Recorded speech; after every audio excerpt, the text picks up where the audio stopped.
Hello, ladies and gentlemen. Today, I wanted to make a video of my thoughts of HSR 4.0, right? Because I made a video similar to this back in 3.0, criticizing a big problem I had with the first patch of Ampho. Now, what was this problem back then? It was the lore dumping, right? This was a pretty big problem at the beginning of Ampho. The presentation wasn't the greatest, and the amount of lore dumping they tried to do so that they could make the rest of the patches not focus on this lore dumping as much. A lot of people noticed this, right? On top of this, there was a huge meme, right? Black screen, white text, because they were doing it decently often in the first few patches of Amphorius to make up for not having cutscenes for the story to really show the player what's actually going on, right? So, how does 4.0 look in my opinion? This shit is really good, an amazing start in my opinion, right?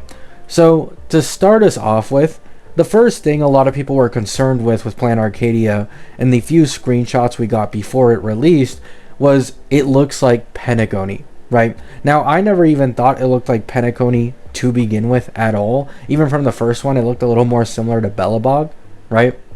However, after playing it and finishing the story and going through multiple of the areas, oh my god, this shit does not have the Pentagony vibe. Yes, it has advanced tech, it has buildings, it has lights everywhere. It looks like a city, right? Similar to Pentagony. So you can say that's similar, but that is it.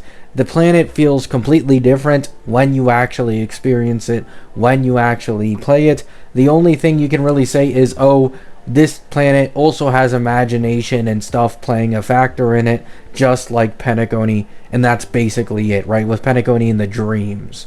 That's the only correlation you can do. Feels completely different, feels amazing.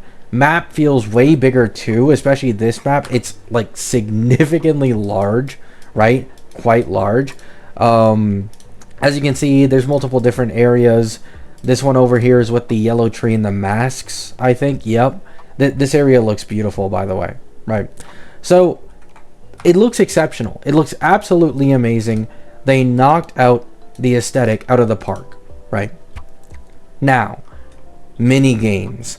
This is actually a very important aspect that they have been steadily improving basically every single planet. So, did they improve in this planet?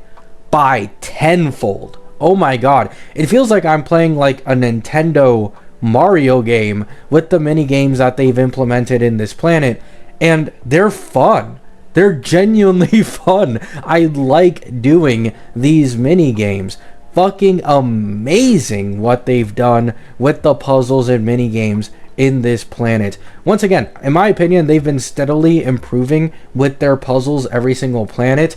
Ampho was a noticeable step up, and I also praise them for that. But here, it feels like they finally hit it, right? Somewhere where it's like, I think 99% of the game's player base would genuinely have a lot of fun playing these mini games on the side and then getting Jades in return for them, right? So they have knocked it out of the park with the mini games. So they fixed a lot of their lore dumping issues.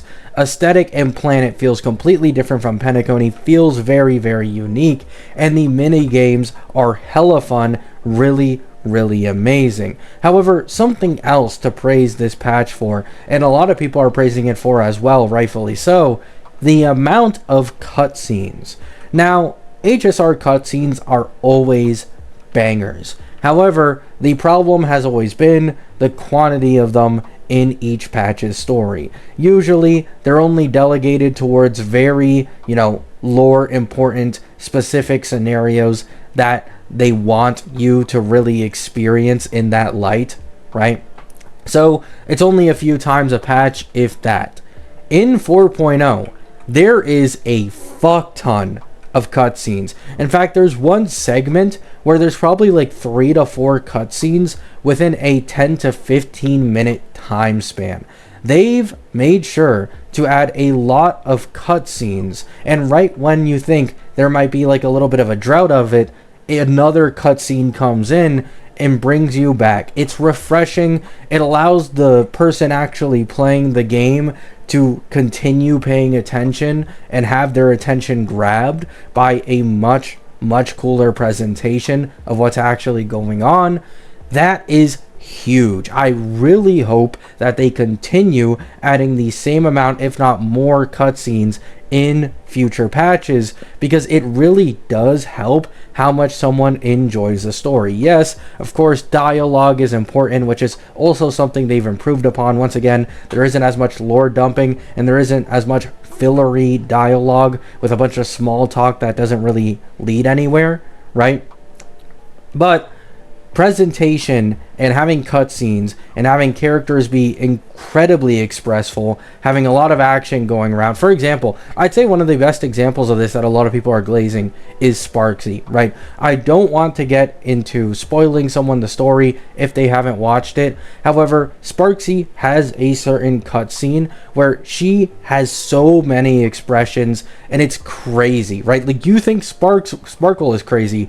Sparksy is like 10 times crazier than even Sparkle is, but in turn she's also very expressful, right? She feels a lot of different emotions. She does a bunch of different shenanigans, and these cutscenes portray it so fucking incredibly well. I can't even imagine how much we would have lost if they hadn't implemented so many of these cutscenes for Sparksy, right? Because she genuinely is just that much of a wild card character who expresses a bajillion different emotions, right? So these cutscenes, absolute fucking bangers. Hope they keep this shit up. Huge role in my enjoyment of experiencing this game's story. Now, the last thing I want to quickly mention is Himiko. They gave her an insane amount of focus for HSR 4.0. I'd even say beyond what they've given Phanon at the beginning Ampho patches, which makes me believe that obviously she is basically guaranteed to be the second main push at this point after Silverwolf. However, it's also really nice because a lot of people have been waiting for like some actual real Himiko lore in this game, considering she's been with us since the very beginning. So I'm very glad that they're focusing on Himiko so much, and as weird as this is to say, like, even though Yao Guang is on the banner and Sparksy is on the banner, these two aren't even necessarily the main characters of the story. It does feel like it is Himiko, right? Now, Sparksy is the second closest because a lot of this entire story is basically you battling Sparksy. However, aside from that, it really does mainly focus on Himiko for a majority of more than second half of the quest, which is really cool, really nice, some lore. You also get some mini games along the way, actually a significant amount of them, which I enjoyed personally, right? I also enjoyed the new card game event as well. That is also quite fun. At first I was a little confused, gave it a little time. I really ended up enjoying it, and I've already completed it on 2 different accounts, which is awesome, right? So, genuinely, as compared to Ampho 3.0, my thoughts are the complete opposite. On Ampho 3.0, I thought it was a bit of a disaster. Doesn't mean it was bad. Doesn't mean I'm going to quit the game over it. But Ampho 3.0 for sure had its presentation issues, trying to lore dump people, you know, some characters not being too much in the spotlight as compared to others.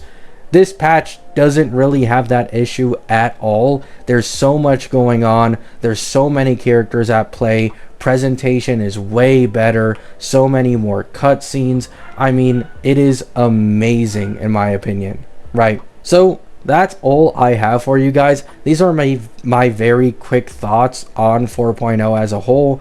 It's just amazing all around. The one thing that I will say does annoy me a little bit, which is much more of a nitpick, of course, is that some of the trees around Planet Arcadia are yellow trees. Yeah, there you go, right? And I'm pretty confident that these were supposed to be Sakura trees, right? So this obviously makes sense Because when you see characters like Yae Miko, Yae Sakura, they are always in places, or at least advertised, next to a tree with Sakura, right? Sakura blossoms.